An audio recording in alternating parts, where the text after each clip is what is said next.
Hi guys, it's me, Joseph Machine again, and for this video that I will be dedicating to January in 2026, I should be finishing up the newer trilogy of Star Trek movies. And let me just say right now that I think that in Star Trek Beyond should be the last of these newer movies for Star Trek, because one of the actors passed away shortly, I think, after they finished making this movie. So yeah, this is for you, Anton Yelchin. He played Mr. Chekhov in the movie, and he did a very good job in doing that very silly accent. He will always be remembered as Mr. Chekhov. I don't know offhand if he did it on the other world, but he was a good actor. I'll give him he was a good actor. And if he had lived beyond this movie, I'm sure he would be a great actor. Now, that being said, I don't think that they should make more of a milking of the franchise, if you will, because this movie's also got a very good tribute to this guy, Mr. Spock, because I think right before they started filming this movie, Mr. Leonard Nimoy, the legendary Nimoy, passed away too. So this movie serves as a memorial to both him and Yeltsin. And they do pretty good too, because they do it properly, where they have Zach Quinto, which plays a young version of Spock, and they do they have him being pulled aside by his Vulcan parents, and then they say that this didn't tragedy, and then they go on to show that an aged Nimoy passed away. Original Spock passed away, and then which they call him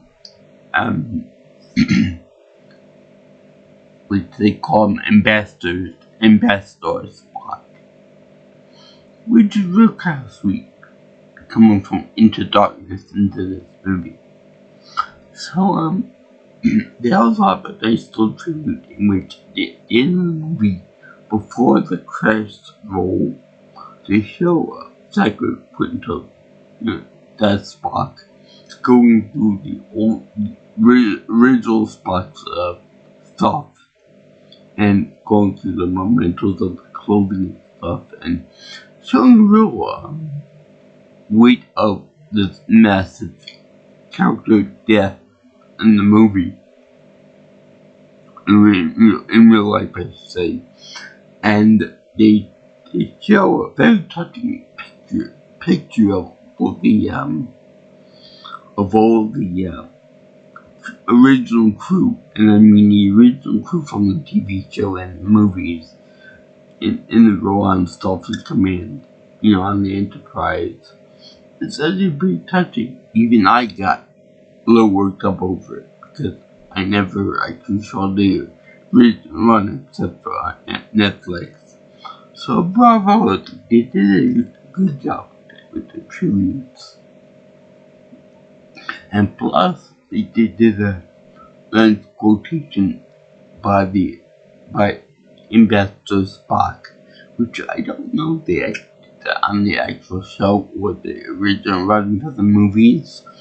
And with Spock says, the fear of death is illogical, which is very touching. I'm sure that people that were fans of this stuff my dad's age and older, maybe, would you know this by heart and would be more touched by it than I am. So, there was it. I'm sure that G. Roddenberry, the guy that created Star Trek, would have been very happy and proud to know that this thing was happening. Not only that, but when they have all the pictures of both these people with Uhuru,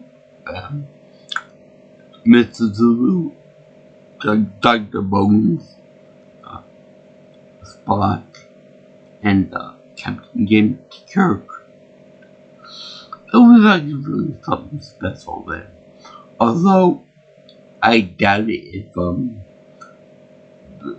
the younger version of Spock would know who the people are, unless he did the mind meld thing with the original Spock, which I think he did in the second movie. Yeah, I want to say yes, he did. But for those who don't know who these people are, who just grew up on the new reboot series, they wouldn't know who they were, who the icons were, which is very sad. Now, also, the thing they kind of reconned in this movie was they showed Mr. Zulu's partner in crime, if you will, and his adopted little daughter, which neither of them get a name in this movie. Now, in the actual show, in movie series, George K is very famously gay. He's a Japanese gay person who survived the German cancer of World War II. So, let me just look that. Anyway, but in the show, the character of Zulu was not gay. In this movie, they show him as a gay man with a partner also assuming gay. So, I don't know how fans would feel about that. I don't care about that. They can look happy. John Cho looks happy with whoever his partner is. Which, by the way, on the character of on the actor of John Cho, I know someone that looks a hell of a lot like John Cho, and Scott's daughter too, and just got married to somebody. So I'm very good for that. He's also done something I hate that about him. Anyway, you got Kirk, who does the opening thing about this thought fleet, whatever. The bold go and no man had gone before and all that jazz. So yeah, then he talked about how he went to this weird meeting of this in this other planetary type of council. These big throated, these deep throated aliens. And I got a lot of Dexter vibes from Star Wars, from one of the prequels, when I found out about it. And it turned out that he had to use the weird, we're gonna give these aliens old device, which looks more like a PSP to me. I never owned a PSP, but it looks like that. So anyway, they get all pissy and moany about it, saying that the people who owned this before Kirk found it and just thought it was a toy or something, or an award or whatever, they would rip out a heart and serve it on a plate something like that. So they got really pissy about it, and they started attacking Kirk. Now, this reminded me so much of one of the Men in Black encounters. I can't tell you which one, but it reminded me of that, in which these big Detroit aliens roll into a wall like Gerudos in the Legend of Zelda franchise. They rolled down the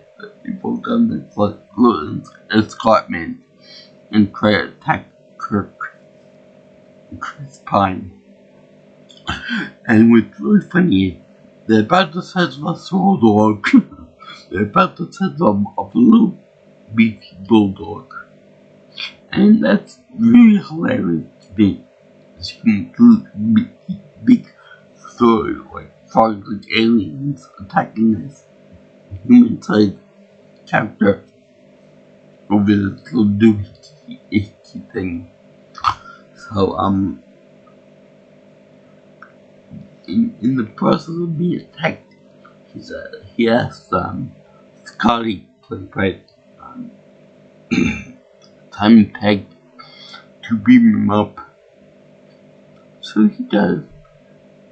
And unfortunately he brings one of the little bastards with him, too. And, they can't understand what the hell now with the people over this weird, gadget. So, then we also get a weird thing where they go into port. Now, this looks like the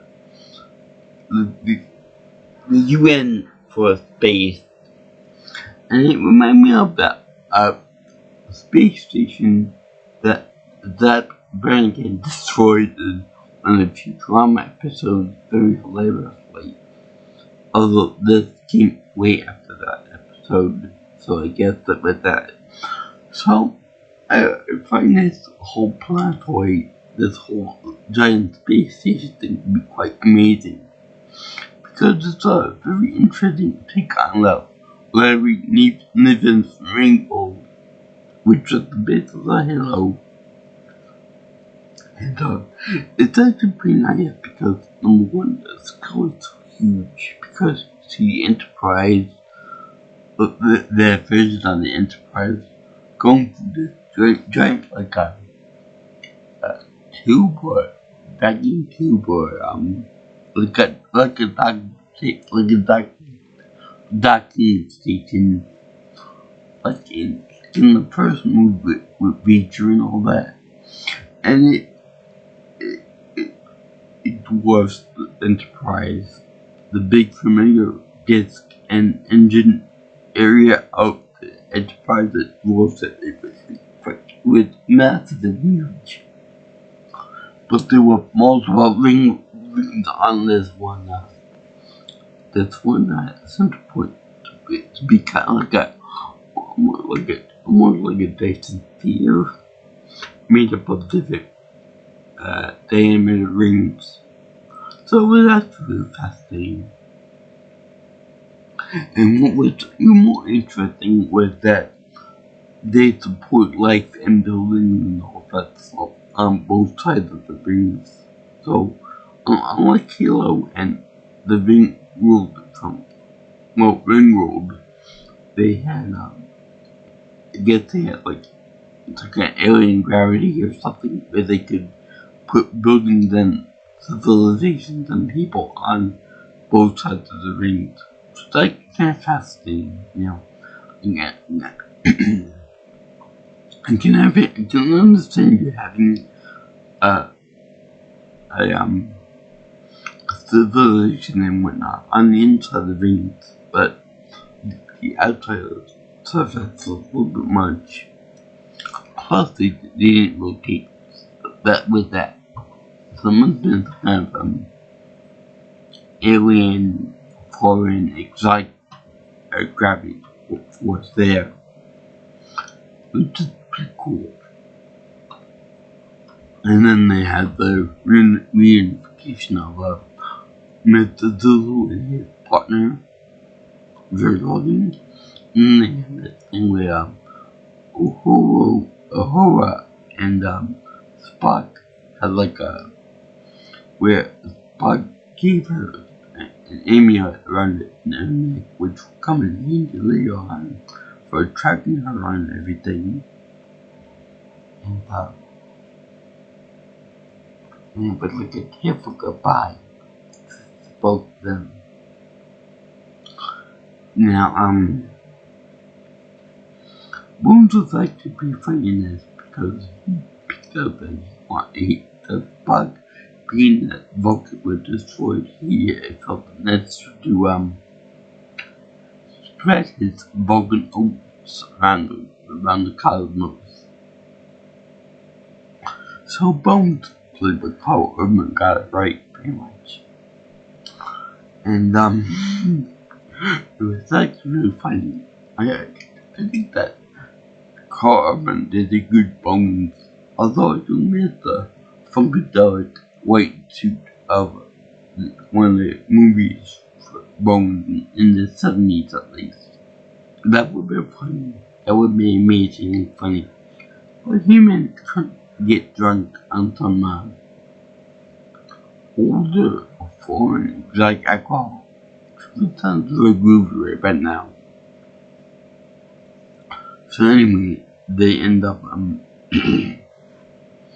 accepting a mission to go somewhere, to go investigate something, investigate a problem in a galaxy far, far away.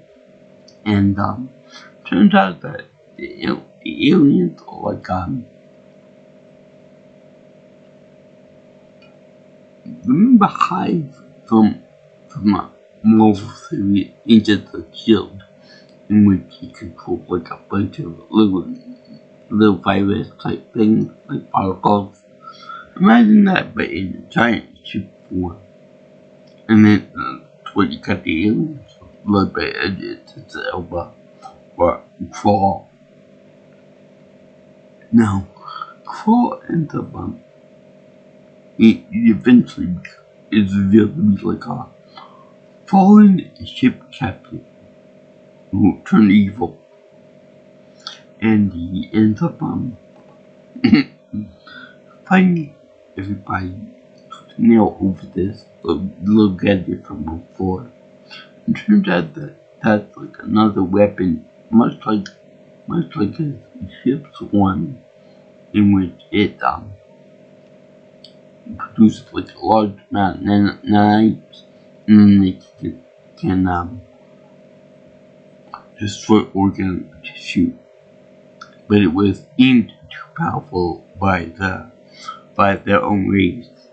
So that would come in handy because later on he gets devoured by it after being beaten by Kirk. And Kirk shoves Crawl into this nanite swarm. But anyway, this ship's swarm of it is actually really fascinating because I don't think that they actually put that in the show, probably because of budgetary reasons, but it's a pretty good idea. In that, when the Enterprise fights off this is fighting this one, they're completely outnumbered. They're completely unprepared for dealing with such a massive force of individual ships, which turn out to be boarding parties, like in Halo. And they attack the ship, and they destroy the core engine functions, and they destroy the shield generator, which is very stupidly on the front of the ship underneath the main disc, right in front of the ship itself. So that was a very dumb design choice, if you ask me.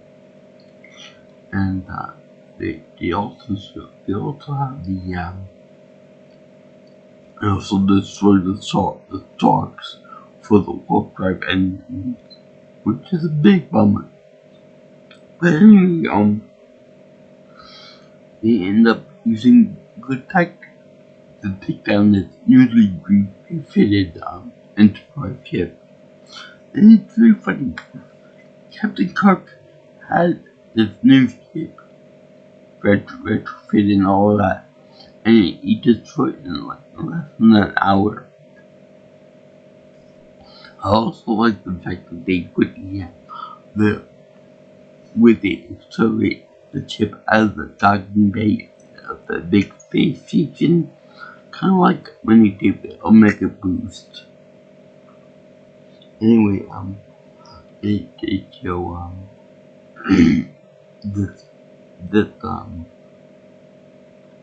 what was like, oh yeah, they just get embarrassingly defeated to the point that everyone has to abandon ship, and Kirk had to launch the disc over to a planet to escape, which he does with the rest of the crew.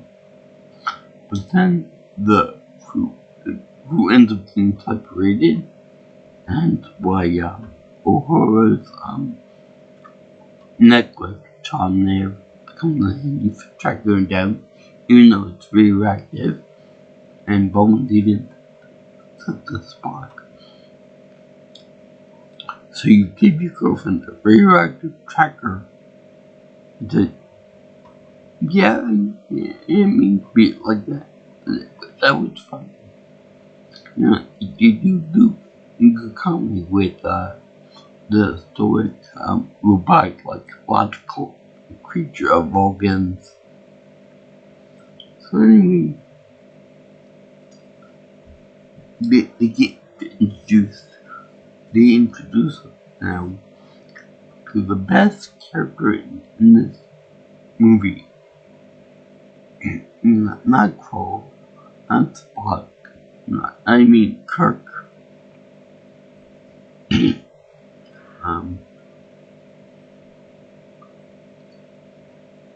Maybe the name because it's kind of complex.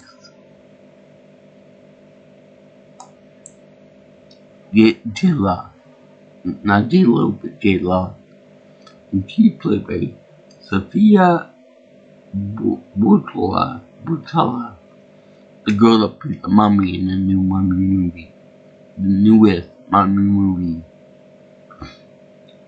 So anyway, she's awesome. She set up a bunch of weird booby traps to prevent anyone from getting into her home, which is an older version of the Enterprise disc, and it gives off weird Lost in Space movie type vibe, and they show her like that, and then they show for some reason they have a weird obsession with old bikes, old vehicles, old bicycles, and motorbikes, and they show her with a motorbike in a business in like a 1950s and 60s motorcycle. Now, in the first Star Trek movie in 2009, they showed that Kirk's father had an affinity for old type vehicles like that, like my own father does, and that's why he collected them. But the thing is that in this one, the motorcycle was, I think, older than the Corvette from the first movie, and it's very rare that I call a motorcycle like that would be in 5 crash and be in private work condition after like 100 years or so. But anyway, she also has a nice booby trap in which she has like small bombs go off around her house, and any intruders were to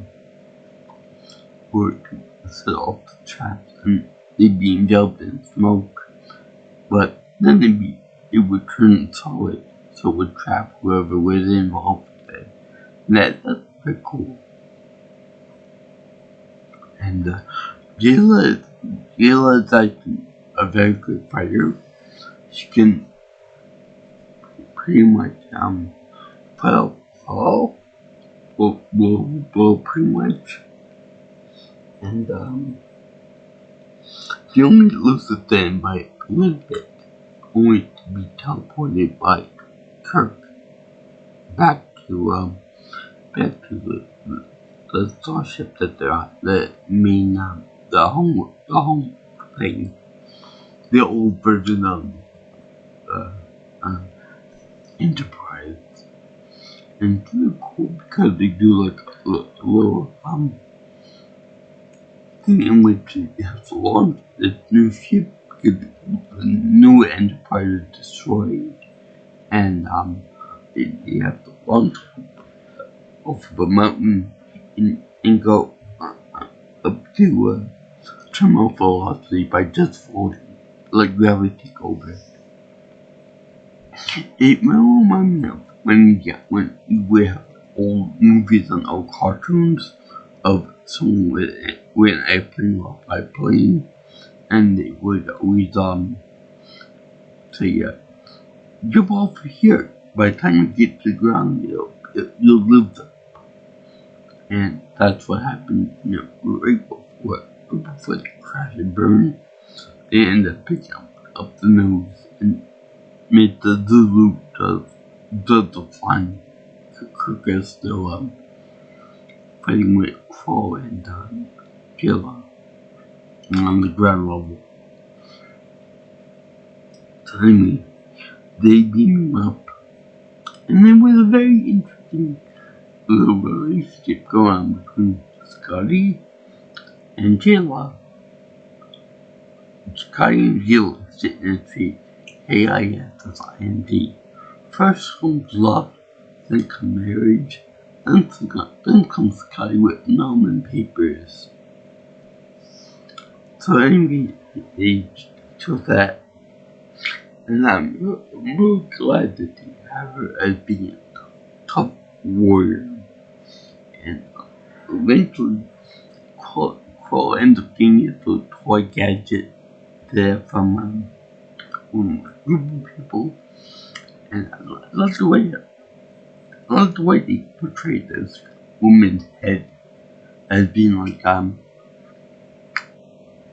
it opens up like a head crab from the game Half-Life, and it's like a claw that pulls down on top of this thing, this little toy. It's pretty cool, and it's real cool that he lets her survive after that. That the back of these movies would have the thing that destroy. So I mean, they chose that, and they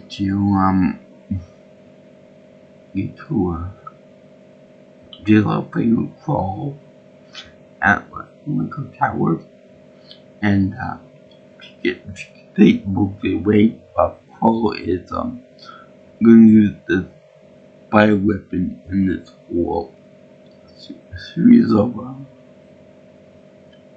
Hive robot spacecraft, the same one that they used against the Enterprise, and then go bring a gigantic space fleet. Because I don't know, I'm evil. I gotta do everything. The evil. I gotta make them pay for what they did to me and what I've lost. Now, we see that Crow used to be human, and he eventually became a monster. Now, I really gotta say, that the makeup effects in this video are really top notch. Between Killa, between that weird crab head, and even Crow is really nice. And even his a second in command tower or something like that. Really top notch job. I believe that they won the award for best makeup in the movie. I love Star Trek has always been known for making good designs for the creatures. So the reunite all the crew on the new ship, and they had to go fight um, fight the Krall enemy. And to do that, they have to have they have to have Spock and Bones over there using the alien ship. When the alien ships fly into the giant cloud, and they plus get those music on there. Like, I've seen that idea before, but they say that because the music is loud and not just that they can use it to disrupt the unity signal. So you do that. It's very fun. You get to listen to music all the time. Jesus. I love the song. I can't think of where that line was from that movie, but they include that. And that's very fun. And what's even more fun is when Spock and Bones are on the planet after they get out of the escape pod. And what's it called? The boat had like a piece of metal protruding from its side, and Bones has to take care of it. And it's kind of funny. Anyway, they did drop all the little swamp ships before they can reach the main space station. Also the music of Sabotage. I don't know if that's intentional or not, but it was pretty funny. So then they have I think not small soldiers that they somewhere else. I don't know. Anyway, they have a fight with Captain Kirk and Krall in like the spaceport of this thing in which the nanobots are being released from the little gadget, like what you did with the girl with the crab head. And she died within the first 5 minutes of it, like I thought she would.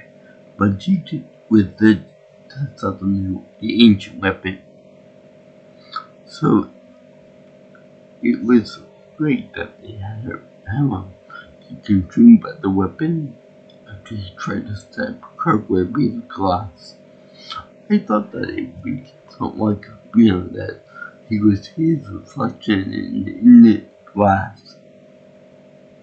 And then Saul would realize that he's more human now than ever before, and then help Kirk out.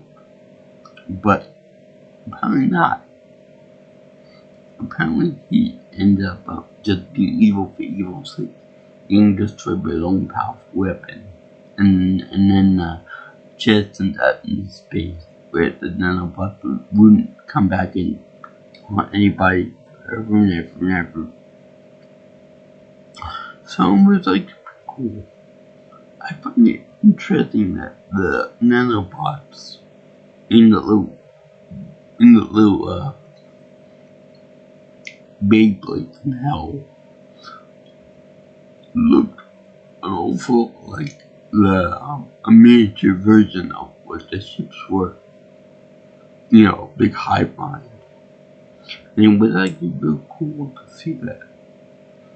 And it was real cool to see that the photon torpedoes and the laser guide, whatever else the Enterprise had, was pretty much useless against a big swing like that.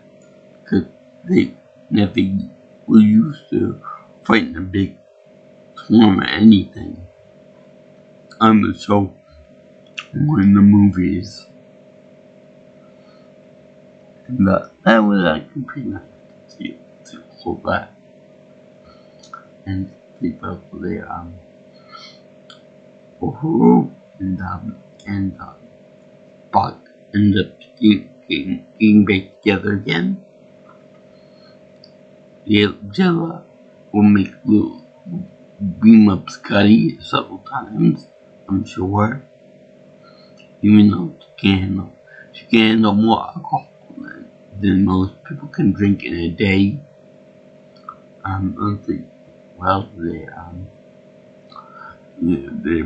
Everybody being happy again. And then the object show a good thing with all the main cast characters, and Nelson, Azov Dina, the Caputo, Chris Pine, all reciting the sort of the Enterprise. We were both cool, no man had gone before. And in the outro, which really symbolizes the unity between all the cast members. Unfortunately, Anton Yeltsin did die, so there won't be any movies that we made in the future. I hope not. I hope that the people that made this movie won't force another one. Like they do with Rush Hour 4.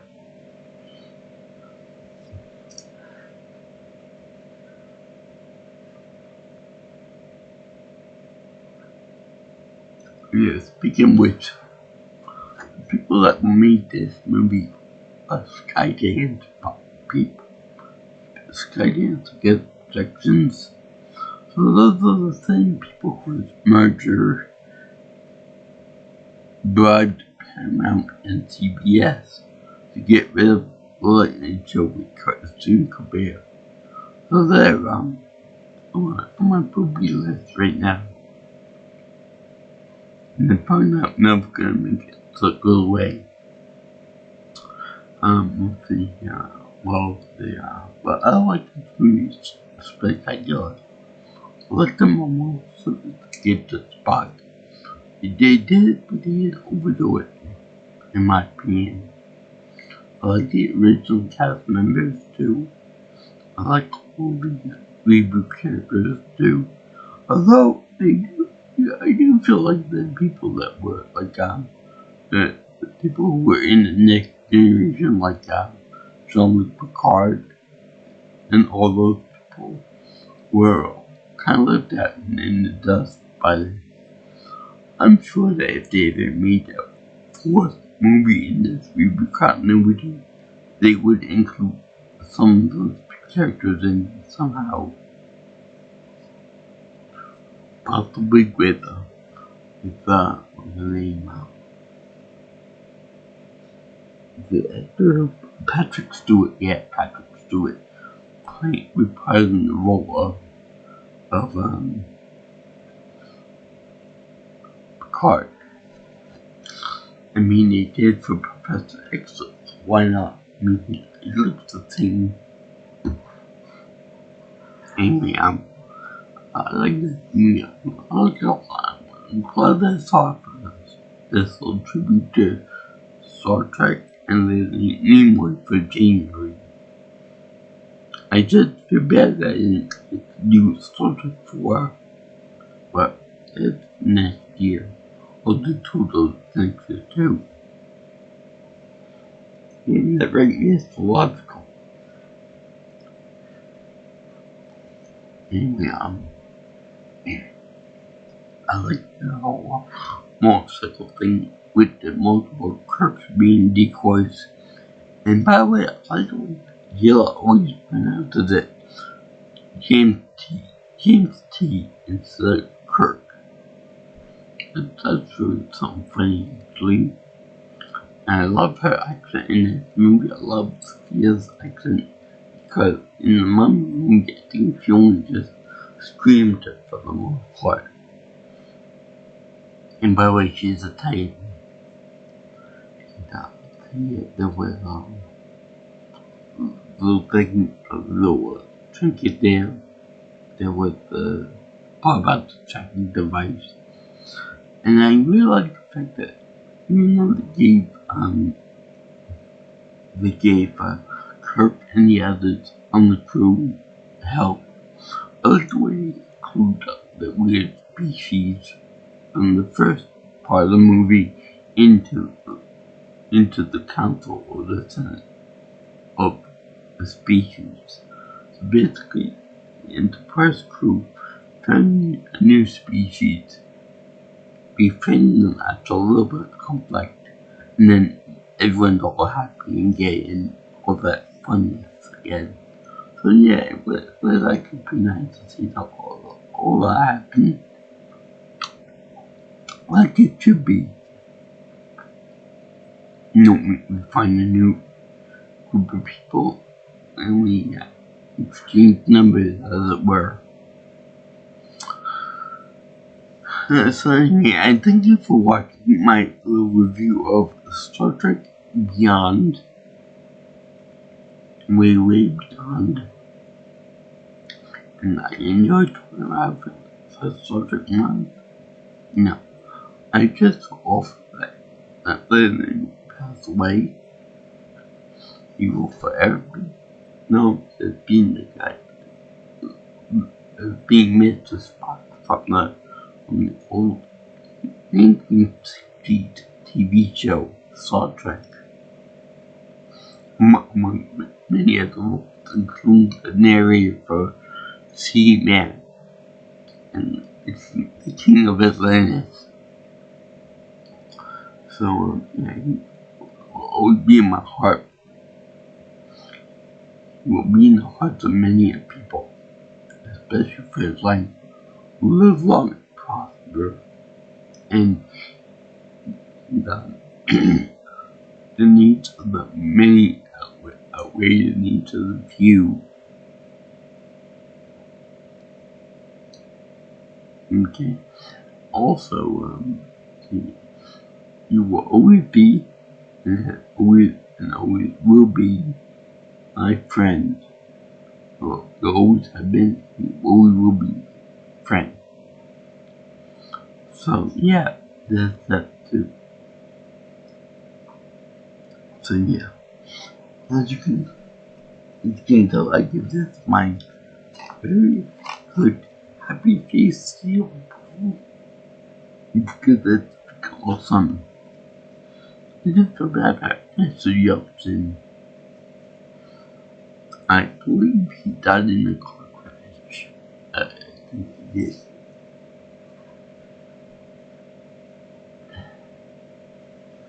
But yeah, if you like what you see here, want to see more of my videos and such, you can always like, comment, share, and subscribe to my channel. You can also contact me for future information on my videos by calling me or texting me at 631-707-3707. Say that up. But you can also follow me on Twitter or X if you prefer at P Nelson Pro. Also, you can get my email at jjjunechomp@gmail.com. So remember, guys, I salute all you guys who like Star Trek and science fiction and comedy. I love when you're saying that in the beginning when Captain Cook was saying that that it's been hard on the crew for being away for too long. there are many romance stories that have been lost and stuff. Much like you would expect from someone that's gone out to sea for a good amount of time, or someone who's away from their family for a long time. As in the case of Mr. Zulu and his love and kids. But yeah. And there was also the winning fornicating game with another alien. Although I would find it really funny, he just treated Angela and she played some on it. Yeah, so please something for them to do. Love Impossible. And I'll see you girls and guys in the next video. And see ya. Sayonara and I'll be